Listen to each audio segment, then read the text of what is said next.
Hello students, this is lecture number 1 on the topic foreign exchange. Okay, basically foreign exchange और balance of payment दोनों chapters मिला के आपके 6 marks की overall ये unit बनती है. Okay, in the previous lectures I have completed government budget. Now we will start with the foreign exchange concept. Okay, so first word foreign exchange का मतलब क्या होता है? आपने ये word बहुत बार सुना हुआ है. Foreign exchange का मतलब क्या होता है? Anybody? गौरव फॉरेन एक्सचेंज का नाम सुना है? हाँ सर, बाकी भूल गया। क्या होता है सुना फॉरेन एक्सचेंज? गौरव फिर बताओ. सर, मतलब अपन जैसे फॉरेन से वो करते ना, अपनी करेंसी चेंज करते इम्पोर्ट शायद। एक्सपोर्ट। इंपोर्ट एक्सपोर्ट, तो उसके लिए मुझे फॉरेन एक्सचेंज चाहिए, जैसे लिखा हुआ है. एंड मोर और less dependent on each other for their different needs, मतलब डिफरेंट नेशंस. मान के चलो इंडिया है, इंडिया भी डिपेंडेंट है कुछ चीजों के लिए बाहर के देशों के, बाहर के देश हमारे पे डिपेंडेंट है कुछ चीजों के लिए. तो इनके बीच में जो ट्रांजेक्शन होते हैं, जैसे सपोज मुझे आज कुछ परचेज करना है, जैसे India is a good country to purchase these products, but for that I have to need Indian rupee. ये कौन सोचता है? ये सोचते हैं फॉरेनर्स, जो फॉरेन से आ रहे हैं और फॉरेन कंट्री पर्सन जिनको इंडिया के प्रोडक्ट्स परचेज करने हैं. तो जब इंडिया के प्रोडक्ट परचेज करने हैं तो उनको क्या चाहिए? इंडिया की rupee, that is Indian rupee. Now moving on to, अगर हमें फॉरेन के प्रोडक्ट्स परचेज करने हैं, तो हमें क्या चाहिए रहेगा फिर? हमें भी तो चाहिए रहेगी foreign currency. America is good country to buy these product, maybe suppose these products America में अच्छे मिलते हैं, so I need to have what? I need to have American dollars. तो ये जो फॉरेन एक्सचेंज है, मतलब फॉरेन एक्सचेंज का basically every country have its their own currency. सबकी करेंसी अपने आप होती है. As you can see in this slide, first is Europe, and then is USA, then Britain and Japan. अब Europe की करेंसी क्या है? यूरो. यूएसए की करेंसी क्या है बेटा? डॉलर. जापान की करेंसी है yen, and Britain currency is pound. So every country has their own currency. अब basic question, what is the basic question in front of you? How exchange rate is determined, कि कितने रुपए देके मुझे dollar purchase करना पड़ेगा, मतलब कितने रुपए देके मुझे एक डॉलर मिलेगा. या फिर अगर मैं फॉरेनर हूं, तो मैं अगर फॉरेन से आया और इंडिया में आया, तो मेरे पास तो एक डॉलर है, तो एक डॉलर के बदले मुझे कितने इंडियन रुपीस मिलेंगे. सो ये डिसाइड कौन करता है? Who decides the exchange rate? Idea है कुछ? आरबीआई। आरबीआई. बिल्कुल RBI is there, but in India बेटा we follow manage floating system. अभी मैं आऊंगा आगे बताऊंगा इसके बारे में. But first of all you should remember, in India we follow sir ये मैनेज. दोनों चैप्टर अपन साथ में कर रहे हैं ना, फॉरेन हाँ, एक्सचेंज फॉरेन और। Exchange and balance of payment. पर सबसे पहले हाँ। फॉरेन एक्सचेंज समझो, तो जाके तुमको बीओपी समझ में आएगा, because BOP is related with the actual balance of foreign exchange. तो पहले हम ये तो समझे कि फॉरेन एक्सचेंज है क्या.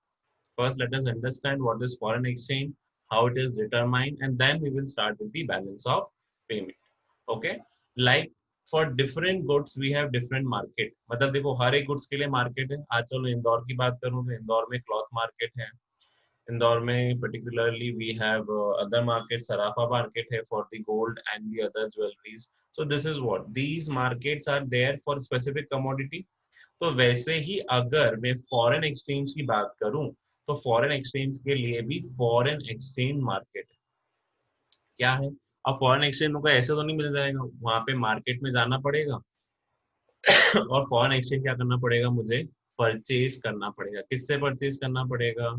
अब बेटा होते हैं ऑथराइज डीलर्स. जैसे आज अगर मुझे फॉरेन टूर पे जाना है, मान के चलो मैंने सोचा कि चलो let us have a tour and should go for Dubai. अब दुबई में क्या चलती है? वहां की करेंसी. तो मुझे वो करेंसी किससे परचेज करनी पड़ेगी? यहाँ तो ऑथराइज डीलर से, यहाँ तो मैं परचेज करूंगा आरबीआई से. अब आरबीआई क्या करता है? आरबीआई अपने ऑथराइज डीलर बना के रखता है. बैंक्स भी ऑथराइज डीलर होते हैं, बहुत सारे बैंक्स होते हैं, उनके पास भी फॉरेन एक्सचेंज करेंसी डील करने का राइट है, पर उनको रखने का राइट नहीं है, ये याद रखना. Nobody can keep the foreign currency in larger amount. उस पर फिर केस बन जाता है मनी लॉन्ड्रिंग का. तो अगर आप जा रहे हो और वापस आ रहे हो, तो आप पूरा कन्वर्ट करवाओगे अपनी फॉरेन करेंसी को. ऐसा नहीं कि फॉरेन करेंसी अपने पास रख लें.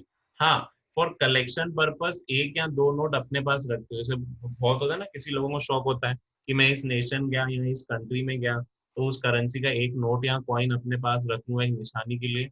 For collection purpose you can, but अगर लमसम अमाउंट आप फॉरेन एक्सचेंज रख रहे हैं दैट इज नॉट अलाउड। आप lump sum amount foreign exchange currency का नहीं रख सकते। ओके, अब आ जाते हैं फॉरेन एक्सचेंज मार्केट क्या है। सो फॉरेन एक्सचेंज मार्केट वो मार्केट है जो सप्लाई और डिमांड हैंडल करता है, किस चीज की, फॉरेन करेंसीज की। ओके, जैसे अगर मैं बोला कि मैंने जो सिर्फ separate market is there for separate commodities, तो वैसे ही फॉरेन एक्सचेंज के लिए भी बेटा फॉरेन एक्सचेंज मार्केट एग्जिस्ट करता है। अब ये एग्जिस्ट करता है दो फॉर्म में। There are two forms of market, spot market as well as future market. कितने मार्केट होंगे बेटा? There will be two markets, या तो वो स्पॉट मार्केट होगा या तो क्या होगा, future market. Is this clear? आ रहा है बात समझ में Rishika? Yes, sir. Okay, just a second. As I told you that there are two market, one is spot market as well as second is future. तो spot market का मतलब क्या है? Spot market वो market है जो कवर करता है sale and purchase of foreign exchange on daily nature. But याद रखना, स्पॉट का मतलब ही क्या है कि अभी हाथों हाथ आप उसकी डिलीवरी लोगे। मतलब अगर मेरे को फॉरेन एक्सचेंज चाहिए, मैं गया ऑथराइज डीलर के पास और उसने मुझे हाथों हाथ पैसा पे कर दिया, so that will be known as spot market, क्योंकि डिलीवरी भी अभी हो गई, मतलब अभी मैंने ले भी लिया। Future market is that market जो सेल एंड परचेज हैंडल करता है, पर उसमें डिलीवरी कब होगी बेटा? किसी फ्यूचर डेट पे। मैं डिसाइड अभी करता हूँ, सी मैं रेट अभी डिसाइड कर लूंगा कि मुझे इस रेट पे चाहिए, लेकिन मैं अभी आपसे लूंगा नहीं, मैं लूंगा सपोज एक महीने के बाद, पर रेट अभी डिसाइड कर लिया, तो this is known as future market. Spot market में क्या हो रहा है, रेट भी अभी डिसाइड हो गया और डिलीवरी भी मैंने अभी अभी जाके पैसे ले भी लिए, फॉरेन करेंसी काम खत्म।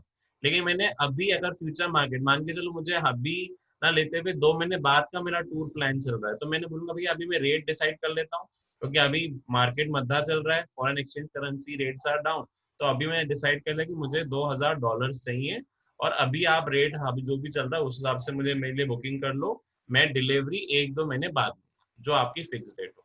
सो इस चीज में याद रखना, स्पॉट मार्केट में there is a spot delivery, hand to hand delivery, and in future market there is always a future delivery, but rate अभी decide हो जाता है। okay, forward exchange facilitates exchange hedging against risk। भैया जो भी risk होगा ना बेटा वो अभी हम हेज कर लेंगे, क्योंकि उसको लग रहा है कि अभी सपोज मान के चलो डॉलर का रेट चल रहा है 60, जस्ट एन एग्जांपल, और उसे लग रहा है कि अगर मैंने अभी बुक कर लिया तो फायदे में रहूंगा, क्योंकि एक महीने बाद हो सकता है कि डॉलर का रेट 60 से 70 हो जाए, तो मुझे लॉस हो जाएगा। तो अभी क्या कर लूँ, अभी कर लेता हूँ बुकिंग 60 पे, और फिर मैं जब मेरे को जरूरत पड़ेगा डिलीवरी डेट तब मैं उस वक्त ले लूंगा, पर मुझे तब भी 60 का ही मिलेगा, क्योंकि मैंने पहले ही फ्यूचर कॉन्ट्रैक्ट करके रखा है। तब जो रेट चलेगा ना बेटा उस रेट पे नहीं मिलेगा, जो आपने एक्सचेंज रेट फ्यूचर मार्केट में डिसाइड करके रखा था उसी रेट पे आपको डिलीवरी लेनी पड़ेगी। This is known as spot as well as future market. So आ जाते हैं first, what is the function of foreign exchange market. Now here are the functions of foreign exchange market. First function beta, as you can see in the particular slide, that is transfer function। कैसे transfer कर रहा है, वो एक currency को दूसरी currency में convert करने में हेल्प कर रहा है। So first, transferring foreign currency from one country to another, that is the function of foreign exchange market. Second is credit function. Credit function का मतलब क्या होता है बेटा इधर, credit function here means that you are providing credit for foreign trade. अगर आप import और एक्सपोर्ट में डील कर रहे हो तो हम क्या करेंगे, फॉरवर्ड या फ्यूचर या स्पॉट मार्केट में जाके we will go for import export deal and they will provide us credit. मान के चलो मैंने फ्यूचर कॉन्ट्रैक्ट करा, मैंने गुड्स तो अभी खरीद लिए अंडर फ्यूचर कॉन्ट्रैक्ट, बट मुझे पेमेंट 1 महीने बाद देना है क्योंकि मेरा फ्यूचर कॉन्ट्रैक्ट है। So that is what I am providing credit for foreign trade. तो प्रोवाइड कौन करेगा, फॉरेन एक्सचेंज मार्केट प्रोवाइड करेगा। Hedging function, it facilitates protection against risk of foreign exchange fluctuation। भैया मुझे लग रहा है कि बहुत ज्यादा फ्लक्चुएशन आने वाला है, तो अभी बुकिंग कर लो। किसकी बुकिंग कर लो, अभी ही फॉरेन एक्सचेंज की बुकिंग आप ले लो, that will be helpful for me, that is the function for foreign exchange. तो बेटा 3 फंक्शन है आपके फॉरेन एक्सचेंज मार्केट के। पहला है आपका transfer function, second is credit function and third is hedging function. So these functions are related with your foreign exchange market. और अभी बता दिया मार्केट कितने टाइप्स का होगा। मार्केट होगा 2 टाइप का, एक तो बताया था मैंने स्पॉट मार्केट, और एक कौन सा है बताओ, tell me. One is spot market and another one is Gaurav, Future market. future market. So spot as well as future market. But difference बस याद Sir, एक रखना। मिनट slide back कर दो. Okay, just a second. I'm just telling you about that particularly. So this is the function of foreign exchange market. ये आपका foreign exchange market का function बन गया. Okay. Now moving on to the next, that is how the price of domestic currency is determined against foreign currency। मतलब यही बोला कि हम कैसे डिटरमाइन करते हैं। तो उससे पहले अब आ जाते हैं बेसिक कॉन्सेप्ट्स, मीनिंग कि फॉरेन एक्सचेंज का मतलब क्या है। Foreign exchange refers to any currency other than your domestic currency. मतलब अगर मैं बोलूं कि रुपीस के अलावा जो भी करेंसी है वो मेरे लिए क्या हो जाएगी, फॉरेन Foreign करेंसी या exchange. फिर फॉरेन एक्सचेंज। जैसे यहाँ पे यूरोस, येन, पाउंड्स, डॉलर जो आपके साइन यहाँ पे दिख रहे हैं, तो ये सारे के सारे क्या हैं, these all are foreign currency. Now moving on to is foreign exchange rate. अब बेटा यहाँ डिफरेंस याद रखना, फॉरेन एक्सचेंज अलग है और फॉरेन एक्सचेंज रेट अलग है, कंफ्यूज मत होना। Foreign exchange means foreign currency, और रेट मतलब मैं किस रेट में अपनी करेंसी फॉरेन करेंसी से एक्सचेंज करूंगा। जैसे बोलते हैं ना अपन कि जैसे अभी आप जब न्यूज़पेपर खोलो तो बेटा उसमें न्यूज़पेपर के ऊपर आप हर रोज देखोगे डॉलर का रेट दिया होता है कि $1 का रेट अभी चल रहा है सपोज 75.6 रुपीज, फिर अगले दिन यही डॉलर का रेट आ गया आपका 77 रुपीज 77.2। सो ये क्या है, this is foreign exchange rate, कि भैया एक currency that is dollar can be converted into rupees in this much amount, या फिर रुपीज को कन्वर्ट करना है डॉलर में तो इतने आपको रुपीज चाहिए तो जाके आप $1 परचेज कर पाओगे। So foreign exchange rate simply means rate at which one unit of currency of can be exchanged for the number of unit of currency of another country। मतलब हमें अगर अपनी डोमेस्टिक करेंसी को फॉरेन करेंसी में convert करना पड़ेगा तो मुझे ये देखना है कि एक्सचेंज रेट क्या चल रहा है डोमेस्टिक करेंसी और फॉरेन करेंसी में। जैसे यहाँ पे dollar is exchange suppose 70 rupees, फिर उसके बाद अगर बोलूँ यूरो जो है वो एक्सचेंज हो रहा है 80 रुपीज में, और येन जो हो रहा है वो एक्सचेंज हो रहा है 0.67, और अगर पाउंड्स की बात करूं तो वो एक्सचेंज हो रहा है 85 रुपीज। सो ये just these are example, don't take it as a final. ये एग्जाम्पल के तौर पे लिया है कि अगर अपने को करेंसी कन्वर्ट करना है, अपनी रुपीज को इसमें कन्वर्ट करना है, या फिर फॉरेनर्स अगर इस देश से आ रहे हैं तो वो जब कन्वर्ट करेंगे अपनी फॉरेन करेंसी तो उनको इतने रुपीज मिलेंगे। क्लियर। रेट और फॉरेन एक्सचेंज में समझ में आ गया कि what is different between foreign exchange rate and foreign currency. Yes, sir. Okay. Foreign exchange rate means the rate and currency means foreign currency apart from your domestic currency. तो अब how much Indian rupees I should require to buy, दूसरी चीज हमको किससे bye करना है, and how the price are determined। First and foremost कौन से क्वेश्चन से बेटा, कि पहले मुझे कितने इंडियन रुपीज रिक्वायर्ड है इन सब चीजों को बाय करने के लिए, और किससे बाय करूं, and who will determine the price। So here let us understand the systems of exchange rate system beta। There are 3 system। कितने systems हैं foreign exchange decide करने के लिए, 3 systems बनाए हैं गवर्नमेंट की तरफ से। अब इसमें से अपनी गवर्नमेंट कौन सा फॉलो करती है, बताया था India follows which currency system. Flexible. No, India follows manage floating system. अच्छा चलो याद करो माइक्रो इकोनॉमी जब तुमने पढ़ा था तो हमारी इंडिया कौन सी इकोनॉमी है, सेंट्रली प्लान, C2 मार्केट की मिक्स्ड, mixed economy है. Mixed economy. तो जब हमने उधर मिक्स्ड लिया है तो यहाँ पे भी तो मिक्सचर ही लेंगे, याद रखना इस कॉन्सेप्ट को। इंडिया इज टेकिंग बोथ, वो दोनों एक्सपेक्ट लेगी, fix exchange rate plus flexible मिलके ही मैनेज फ्लोटिंग सिस्टम बनता है। तो manage floating system is been followed in India. Okay, अब एक एक करके समझेंगे कि मैनेज फ्लोटिंग सिस्टम क्या होगा। पहले today's target is let us understand first about fixed exchange rate system. Today only we will focus on fixed exchange rate system. First, fixed exchange rate की बात करूं तो जैसे वर्ड ही बोल रहा है बेटा कि it is fixed by whom, कौन फिक्स कर सकता है इसे? ये फिक्स करेगा गवर्नमेंट। दी रेट कि कितने डॉलर्स पे या कितने रुपी कन्वर्ट करेंगे डॉलर्स को, या फिर हम कितने कन्वर्जन पे लेंगे, ये कौन डिसाइड करेगा? गवर्नमेंट डिसाइड करेगी। There is no role of market forces, मतलब भले ही फॉरेन एक्सचेंज मार्केट एग्जिस्ट करता हो, भले ही वहां पे डिमांड सप्लाई हो, लेकिन डिमांड सप्लाई का कोई भी रोल नहीं होगा, because here it is the government which is going to decide the rate. Is this clear? तो यहाँ पे कौन डिसाइड करेगा? यहाँ पे गवर्नमेंट डिसाइड करेगी कि उसे कैसा रखना है। अब इसके अंदर ही बता दो सिस्टम है, एक हो गया गोल्ड स्टैंडर्ड और एक हो जाता है एडजस्टेबल पेग सिस्टम। समझना, देखो एक्सचेंज रेट कितने थे अभी, चलो मैं आपको पहले वहां से जस्ट स्लाइड पे दिखाऊं। तो एक्सचेंज रेट अपने पास तीन थे, फिक्स्ड, फ्लेक्सिबल और तीसरा कौन सा था बताओ? फ्लोटिंग। Manage floating. ओके, सो ये आपके तीन एक्सचेंज रेट हो गए, fix, flexible and manage floating. तो फ्लेक्सिबल और मैनेज फ्लोटिंग के टाइप्स नहीं होते, उनके डायरेक्ट डेफिनेशंस होंगी और उनमें कोई भी आगे जाके टाइप्स नहीं होंगे। लेकिन टॉकिंग अबाउट फिक्स्ड बेटा, तो उसके दो टाइप्स हैं। एक तो हो जाता है गोल्ड स्टैंडर्ड सिस्टम और दूसरा होता है एडजस्टेबल पेग सिस्टम। क्या बोलते हैं उसे? Adjustable peg system.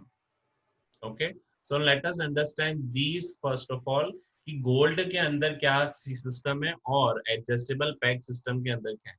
तो पहले अगर अगर gold standard system of exchange माने तो भैया ये ऐसा सिस्टम है जहां पे करेंसी डिटरमाइन करेंगे, सबसे पहले वैल्यू ऑफ करेंसी डिटरमाइन करेंगे in terms of gold. Okay, मतलब हम क्या करेंगे सबसे पहले डिटरमाइन कि अपनी करेंसी को हम कन्वर्ट करेंगे गोल्ड में, फिर दूसरी करेंसी को भी हम कन्वर्ट करेंगे गोल्ड में और उसके अकॉर्डिंग फिर रेशियो डिसाइड करेंगे। जैसे यहाँ पे देखो एग्जांपल भी दिया है, आगे दिखाऊंगा। So first understand value of every currency is determined in terms of gold. Ratio between gold value of two currencies was fixed as exchange rate between the currency. अब ये जो करेंसी रेट है, जैसे एग्जांपल पे देखो, suppose $1 10 gram gold ले सकता है और वही 1 rupee can buy 2 grams of gold. तो अगर हम इनको कंपेयर कर लें तो डॉलर को क्या आ जाएगा? Then dollar is equals to ₹5। मतलब हम क्या कर रहे हैं, इन दोनों को कन्वर्ट कर रहे हैं पहले गोल्ड के टर्म्स में कि $1 कितना ले रहा है? It can buy 10 grams of gold. तो यहाँ से 1 ग्राम की वैल्यू कितनी आ जाएगी? 1 ग्राम की वैल्यू आ जाएगी $1/10। और वहीं 1 रुपी कितना कन्वर्ट कर रहा है? 1 रुपी is giving 2 grams of gold. तो यहाँ से 1 ग्राम की वैल्यू कितनी आ जाएगी? 1 ग्राम की वैल्यू आ जाएगी 1/2 रुपीस। तो अब अपने पास क्या बचा बेटा कि 1 gram is equals to 1/10 and 1 gram is equals to 1/2 rupees. तो आगे जाके अपन देखें अगर इसको कन्वर्ट करें, so again you will get what, see we have final this कि 1 ग्राम एक आया, 1 ग्राम इज इक्वल्स टू 1/10 और वहीं 1 gram is equals to 1/2 rupees. तो अब इन दोनों को इक्वेट करूं तो क्या आएगा मेरे पास?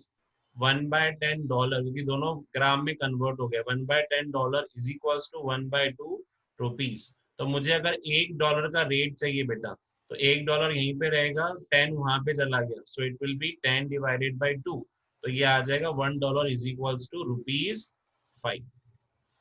आया समझ में कि कैसे निकालते थे? तुम्हें कैलकुलेशन नहीं आएंगे, I have just shown you one example, you will not be given calculation. Only understand in gold standard system gold is considered as the common measuring unit. किसको measuring unit मानेंगे बेटा? Gold. measuring unit. So measuring unit in gold standard system will be gold. तो gold में पहले convert करो rupees या अपने foreign currency को, फिर इनको इक्वेट करो and then determine the exchange rate. अब अगर एडजस्टेबल पैक सिस्टम की बात करूं बेटा, तो एडजस्टेबल पैक सिस्टम में जैसे वहां पे गोल्ड कॉमन था, अब यहाँ पे हमारे लिए डॉलर कॉमन हो जाएगा, बिकॉज जब ये सिस्टम आया था बेटा, dollar was the strongest currency and was most popular currency. Okay, so here what they are saying, under this method member countries were allowed to change their exchange rate with US dollar। मतलब पहले आप अपनी currency को dollar में convert करोगे, फिर US monetary authorities guaranteed the convertibility of the dollar into gold at the fixed price, that is $35 per ounce of gold। तो यहाँ पे ये कोलैप्स हो गया था बेटा 1973, ये सिस्टम क्या हो गया, कोलैप्स। अब बहुत कम कंट्रीज ये सिस्टम फॉलो करती, तो सिंपल बेटा आपने को ये याद रखना है कि गोल्ड स्टैंडर्ड सिस्टम के अंदर क्या था, गोल्ड स्टैंडर्ड सिस्टम के अंदर सिंपली था कि कॉमन यूनिट वाज गोल्ड, और एडजस्टेबल पैक सिस्टम के अंदर क्या था, what was the common unit, tell me. Adjustable peg gold, नहीं, एडजस्टेबल में डॉलर, डॉलर, तो अपन वहां पे डॉलर में कन्वर्ट करेंगे और फिर डॉलर से अपन एक्सचेंज रेट निकालेंगे। So this is related with your fixed exchange rate system. Okay, from tomorrow I will be starting, और from next lecture I will be starting with the flexible exchange rate system, because वो थोड़ा लंबा topic है and it will take time. So thank you students for listening today's lecture.